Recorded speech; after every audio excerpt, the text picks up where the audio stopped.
Hi everyone and welcome to my YouTube channel. Airbnb, if you haven't heard already, is about to launch their IPO and it's going to be the biggest tech IPO ever in history, period.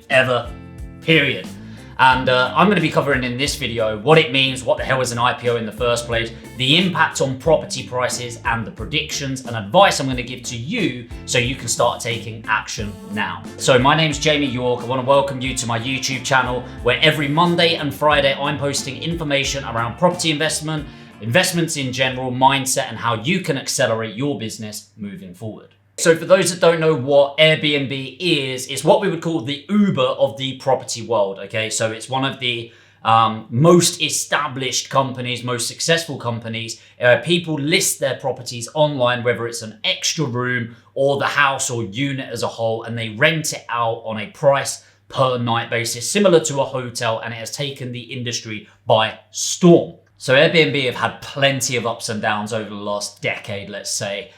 We've had the impact from hoteliers really not liking what they're doing, impact of owners of apartments or flats in the blocks really not liking the fact that people are coming by the night. Some people that pay by the night, you can imagine who's going in sometimes, the parties that are going on. And of course for renters, the increased prices on that, but none more so have they had a dramatic impact with what we've been going through in 2020. It's also had a massive impact on Booking.com and Expedia, but Airbnb has actually come out on top overall. They've been the least impacted and revenues have been over $1 billion consistently and growing fast. So before we jump in, let's discuss what an IPO is in the first place and why do you care and why is it such a big deal in the industry? So when you come to a privately owned business that most of us have, whether it's a LLP, a limited company, a partnership in America, whatever it is, when you go to selling your company, the two main ways, there's a few different ways, but the two main ways of doing it is an MBO or an IPO. So an MBO is a management buyout. So this is where people that are at the director level or higher senior management level decide to buy your shares. The problem with going down that route is that's great if you want to make it more family oriented, you want it keeping in there, they've worked their arse off, they've added value to you and you want to give that back. The downside is you're unlikely to get the highest price possible, which is increasingly important, especially when it comes to tech companies. An IPO, on the opposite side of things, is an initial public offering. Okay, so this public offering is where it comes out and you put a valuation per share and then it goes out to the open market and where people start buying shares very quickly. Now, this is increasingly popular, especially with tech companies going in from Silicon Valley. So the public makes an offering on the shares and they want to do it with a range of $45 to $55 and they're increasing it as it gets higher and it's about to launch now, which will give them a valuation of $42 billion, the highest valuation ever. Okay, but for you and me, why do we care about this? What's the actual impact on us apart from seeing it in the news every 5 minutes? Well, more than you'd think actually. The biggest opposition that online hoteliers have, or the new hoteliers such as Booking.com and Airbnb, is hoteliers themselves. If you owned a hotel, Holiday Inn and places like that, up until Airbnb, Booking.com, Expedia came into play, most people would book their nights, 2 nights, 3 nights in a local hotel. Let's say I fly over to New York. Where am I going to go stay for 4 or 5 nights? Probably the local hotel, right? Whereas actually, if I'm going with the family and things like that, do I want to book out hotels or 2 or 3 hotel rooms that might be adjoined in some way? No, actually, I'd probably rent a 2 or 3 bed condo in New York and rent it out as a space so I can actually get some food in and cook there. Okay, so theoretically, it's also having an impact on local restaurants and other things in the local area. So hotels absolutely hate it. But why is that important? Well, think about it this way. If hotels have the opportunity to benefit from the growth of Airbnb, would they be as opposed to it? No, probably not. And hoteliers, by the way, have a real clout with local governments because they contribute so heavily to the tourism industry and the money that goes through that. So they have some fair weight behind them.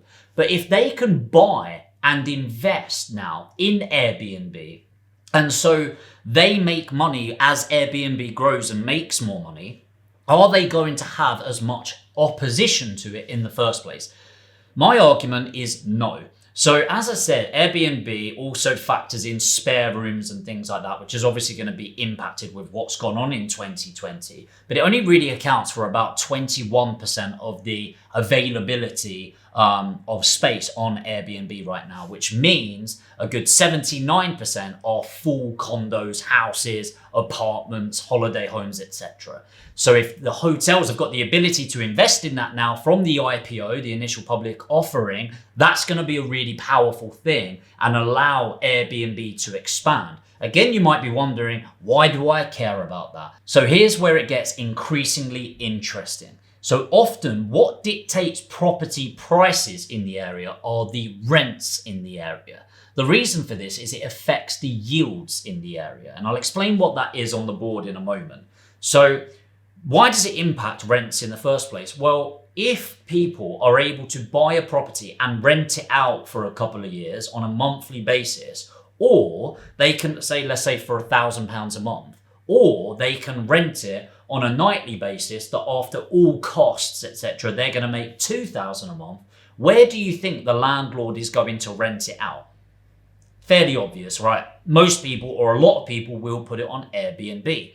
And so you can put restrictions on that, which the government is doing anyway. But if that section of the residential market is coming into play for hoteliers, if you like, what then needs to happen is for that to become available to tenants, there needs to be an increase in price. So basic economics, supply is equal to demand. And if demand increases and supply doesn't, prices increase in line with that demand.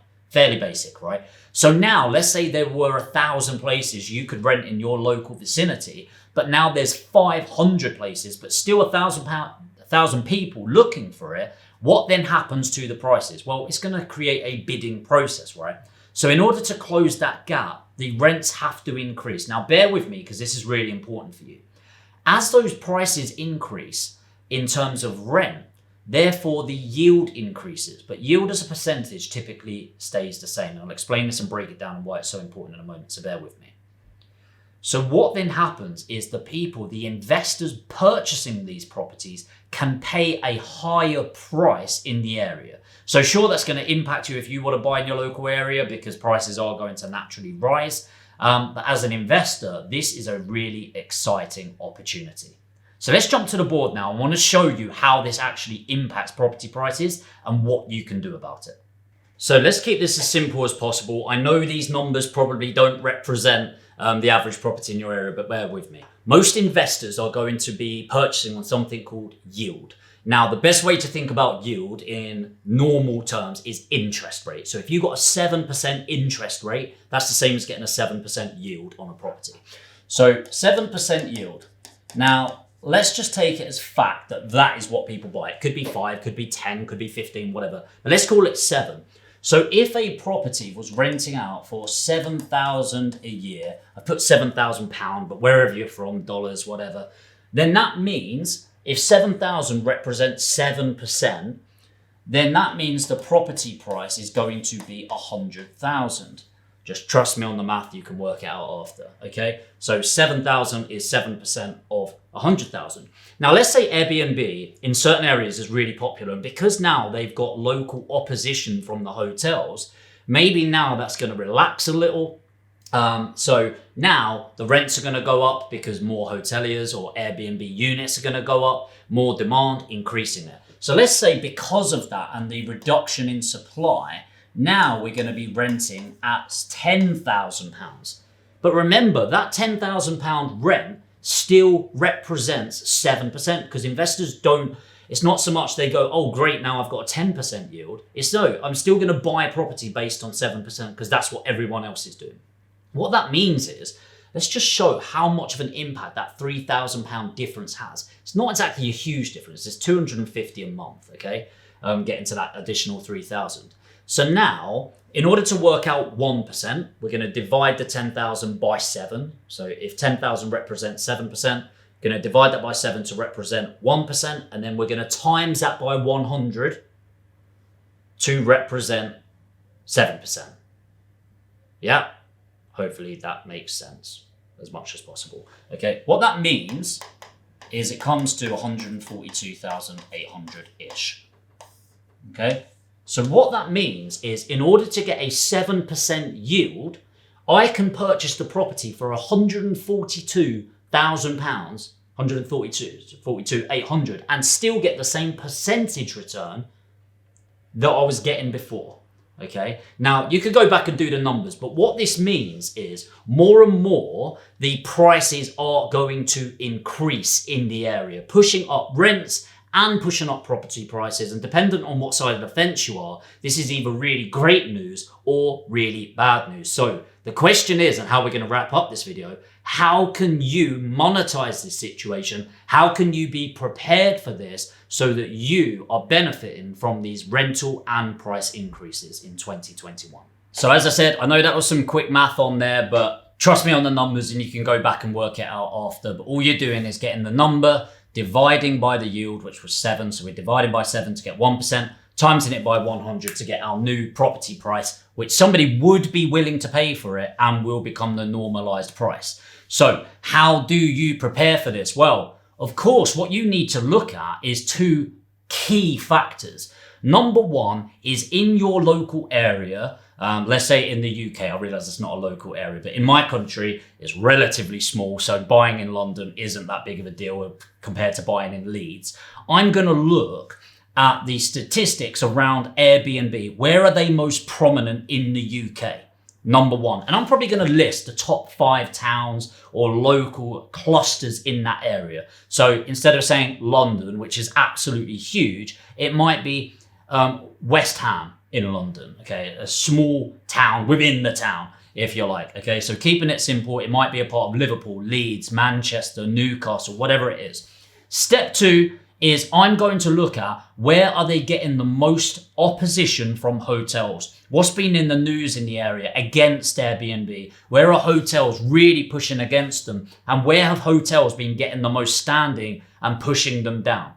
Okay, the reason why is if hotels are the biggest opposition in that area pushing back against Airbnb and suddenly they can benefit from the growth of Airbnb, that is where there's probably going to be the most repressed house prices in the area that very suddenly is going to open up. And then that's when I'm going to start looking for the properties that match those sort of properties in the area. So it could be 3-bed terrace houses. I'm going to look at what's online at Airbnb. And most importantly, I'm going to be smashing the like button and subscribe on this video so you can see more valuable insights on how it's going to affect property investments in your area.